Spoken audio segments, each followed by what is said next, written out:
예, 여기는 그 함덕 북촌에 있는 4.3 유적지입니다. 어, 너분숭이 4.3 기념관이라고 하는 곳인데요. 어, 뭐 제주도는 여기저기에 이 4.3 기념관이 있지만 이곳 한번 온 김에 들려 보기로 하겠습니다. 예. 맨 앞에 보면은 이제 문재인 대통령께서 여기를 방문하셨을 때 2012년 11월 8일이었네요. 후보 당시에 방문하셨을 때의 사진이 찍혀 있고요. 그리고 자, 이런 식으로 전시관, 탐구관, 묵상해방, 영상실, 사무실 등등이 있습니다. 저는 특별히 이 묵상해방이라는 곳이 있다는 게 너무 좋았어요. 여기는 이제 다녀가신 분들이 이렇게 평화를 염원하면서 자신의 소망들을 적어놓은 곳입니다. 가만히 글들을 읽어보면은 정말 이런 거 보세요. 정처 없이 떠나온 이곳 제주, 밝고 아름다운 모습만 있는 줄 알았던 이곳에서 이렇게 가슴 아픈 역사가 있는 줄은 부끄럽지만 미처 알지 못했습니다.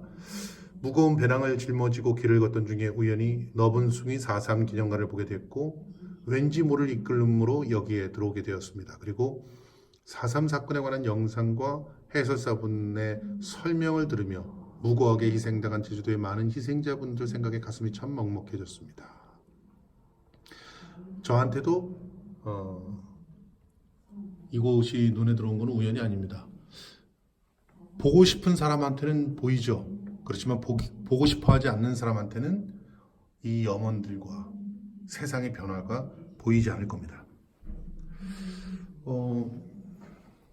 여기도 이렇게 염원들이 많이 있고요. 평화우체통이라고 해서 자기의 바람들을 적어놓을 수 있습니다.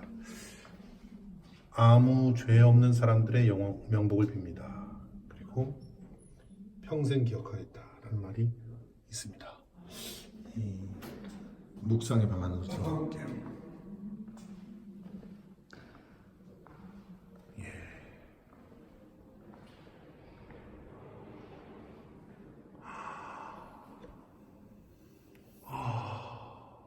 이건 거대한 만장에 희생자들의 이름이 쭉 적혀 있습니다.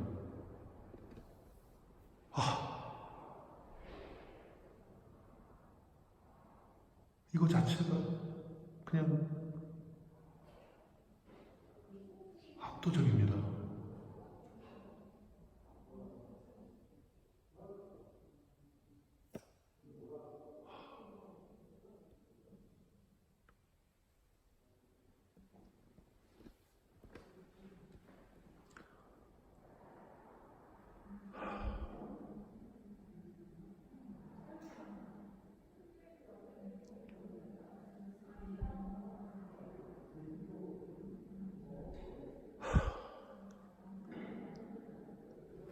여기 보세요.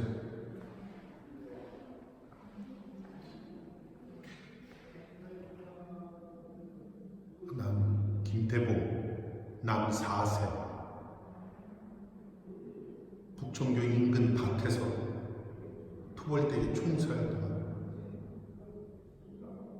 김태현 남 6세 북청교 인근 밭에서 투벌대기 총살당한 김진태자 남 3세 함덕리 인근 토벌대에서 함덕리 모래사장에서 토벌대기 총살당.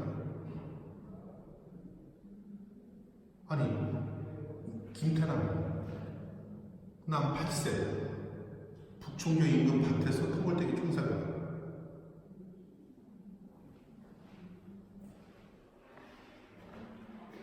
이근평자 여 2세 북청교 인근 밭에서 토벌대에게 총살당합니다. 이기복자 여 2세 이달군자 3세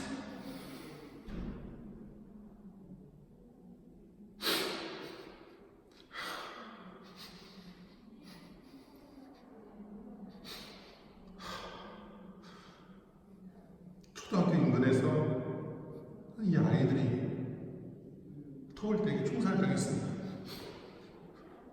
이 이달곤 자, 홍영삼 자 이름도 정해지지 않았습니다.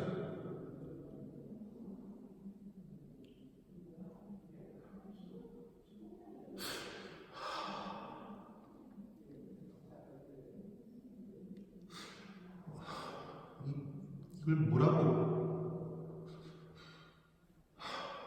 한두 명이 아닙니다.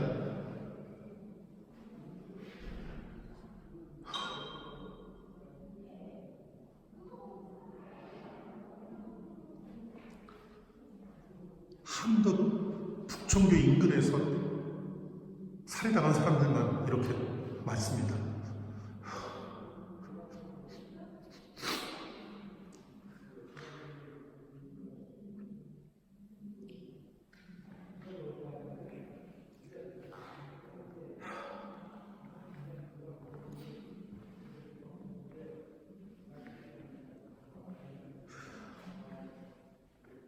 묵상할 수밖에 없는 그런 방이군요.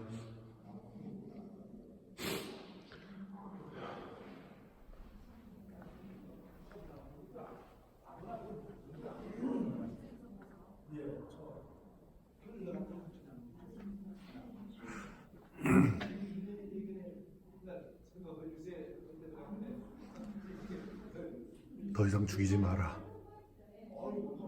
죽이지 마라. 죽이지 말라고 살려달라고. 애원성보다 빠른 속도로 이미 발사된 총탄은 어김없이 산 목숨에 꽂혀 죽음의 길을 재촉한다. 시체산 피바다. 수백의 죽음 속에서 살아남은 이의 내일은 또 다른 죽음. 울음도 나오지 않는 원한이 사무쳐 구찬에 가득할 때 젖먹이 하나 어미 피적발며 자지러지게 울고 더 이상 죽이지 마라. 너희도 모두 죽으리라.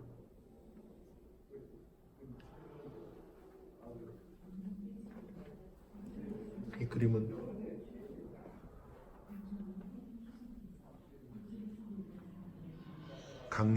강요배님의 그림입니다. 젖먹이라는 그림입니다. 아직 눈도 떠보지 못한 한 아기를 아직도 눈도 떠보지 못한 아기들일까? 제대로 묻어주지도 못한 어머니의 한도 함께 묻힌 아기들 무덤 사람이 죽으면 흙 속에 묻히는 줄로만 알았던 우리 눈에는 너무 낯선 돌무덤 앞에 목이 메인다. 애기 돌무덤 앞에서 고윤영이란 분이 새긴 글입니다.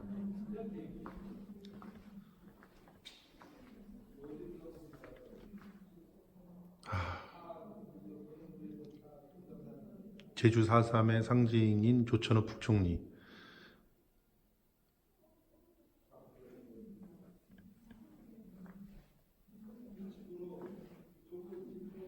(1960년) 4.19 혁명 이후에 국회 차원의 양민학살 진상규명 사업이 벌어졌군요. 그런데 곧 5.16이 발생해서 진상은 다시 묻히고 말았습니다. 그리고 1987년 민주화운동 이후의 4.3 사건에 대한 논의가 다시 일어났죠. 93년에 이르러서야 마을 원로회를 중심으로 해서 4.3 희생자 조사에 나섰군요. 1차 조사 결과 426명의 사망자, 2차 조사에서는 479명으로 늘어났고요.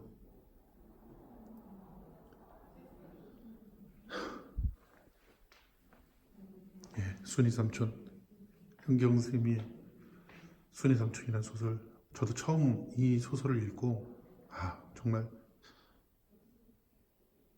가슴이 미어지는 줄 알았습니다.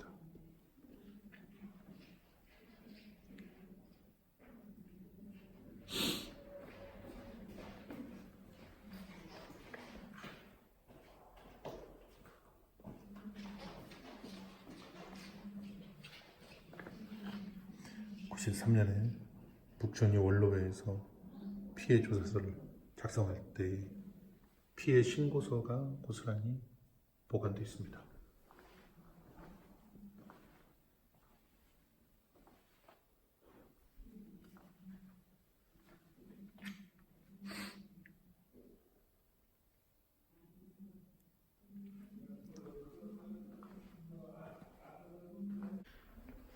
(49년 1월 17일) 북촌리 주민대학살의 진상. 1949년 1월 17일 북촌리에서 가장 비극적인 북촌 사건이 일어났습니다. 세화주둔 2연대 3대대의 중대 일부 병력이 대대본부가 있는 함덕으로 가던 도중에 북촌마을 너분숭이에서 무장대의 기습을 받아 2명의 군인이 숨졌어요. 그러다 보니 군인 시신을 군부대로 운구해 가라는 명령을 받고 들꺼주시러 함덕리 주둔 부대로 원로들이 찾아갔는데 흥분한 군인들이 9명의 연로자 가운데서 경찰 가족 1명을 제외하고 모두 사살해 버렸습니다. 이게 대한민국의 국군들입니까? 오전 11시 전 장교 인솔 아래 2개 소대쯤 되는 병력이 북촌마을을 덮쳤고요. 무장 군인들이 마을을 포기하고 집집마다 디리닥터 총불을 겨누며 남녀, 소녀, 병약자 할 것 없이 다 학교 운동장으로. 제가 방금 전에 북촌 저 운동장을 봤거든요. 북촌 초등학교 운동장을 좀 보여드리고 싶습니다. 얼마나 평화로운지. 거기서 지금 1000여 명의 마을 사람들이 전부 공포에 떨고 있었던 겁니다. 교단에 오른 현장 지휘자가 즉결 처분을 했고요. 어머니는 아이를 아는 채 싸늘히 죽었고, 배고파 울던 아기가 죽은 어머니의 젖가슴에 매달려 젖을 빨고 있었고요. 그 다음에 대학살이 벌어진 거죠. 어린 학생들은 일으켜서 빨갱이 가족을 찾아내려고 들볶다가 여의치 않자 남녀노소 가리지 않고 당팥과 너분숭이 택질 밭에서 사살을 했습니다. 이 주민 학살극이 오후 4시경 대대장의 중지명령이 있을 때까지 계속됐고요. 그에 대한 증언입니다. 그리고 사살 중지를 명령한 대대장은 주민들에게 다음날 함덕으로 강제 소개해라 명령을 내리고 병력 철수시켰는데 살아남은 주민들이 산으로 피신을 해서 양쪽으로 갈라져 갔네요. 대대장의 말대로 함덕으로 왔던 주민들 가운데서는 100명 가까이가 또 색출작전에 휘말려 희생됐고요. 한 장교가 군에 들어온 후에도 적을 살살해 보지 못한 군인들이 있으니까 한 개 부대에서 몇 명씩 끌고 나와 총살을 해서 처리하기 싶었대. 그래서 그게 채택됐어. 이 사건으로 북촌이 무남촌이 됐습니다.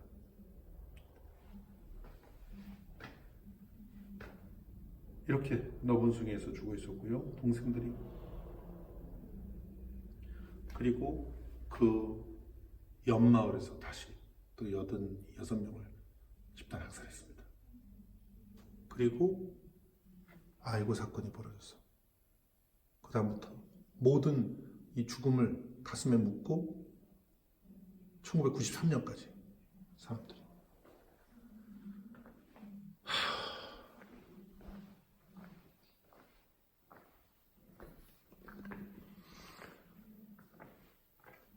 북촌리는 일제시대 때는 항일 운동가가 많았다. 그런 곳입니다. 해방 후에는 인민위원회를 중심으로 자치조직이 활성화했던 곳이에요. 남들보다 좀 진보적이었던 곳입니다.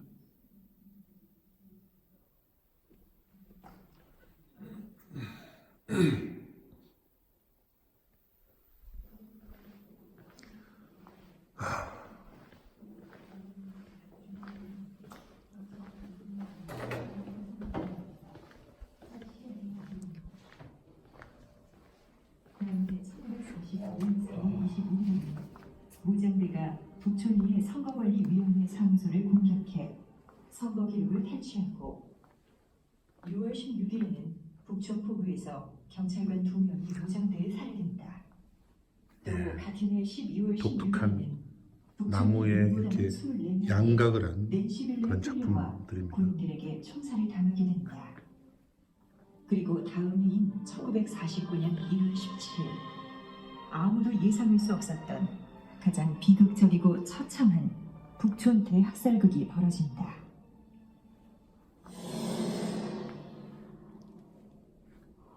이날은 아침부터 살을 내는 추위가 가슴까지 푸르는 날이었다. 북촌 대학살극에 관련돼 있는 영상이 천국이 벌어지기 전까지 보여주고 있는 곳입니다. 여느 겨울과 다르지 않았다.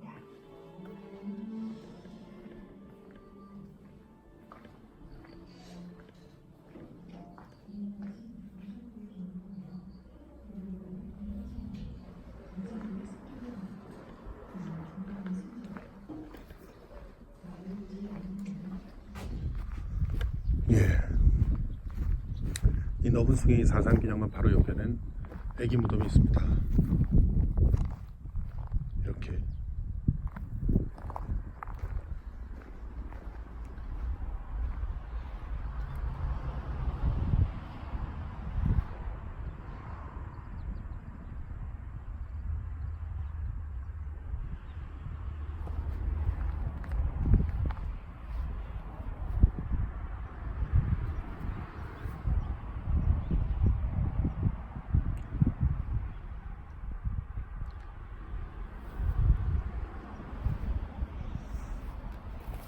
여기에 그 아이들이 아까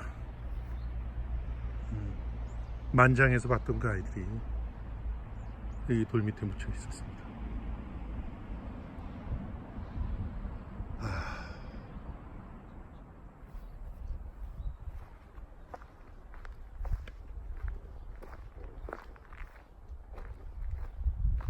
이 함덕의 바다가 다르게 느껴집니다.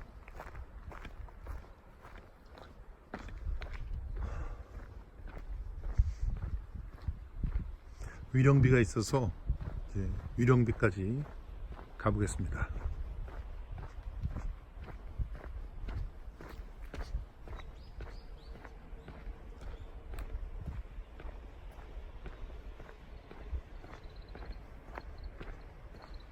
위령비 건수기가 이렇게 옆에 있고요. 위령비가 북촌 바다를 보면서 이렇게 서 있습니다. 정말 억울하게 희생된 모든 분들의 명복을 빕니다. 그리고 다시는 잊지 않겠습니다.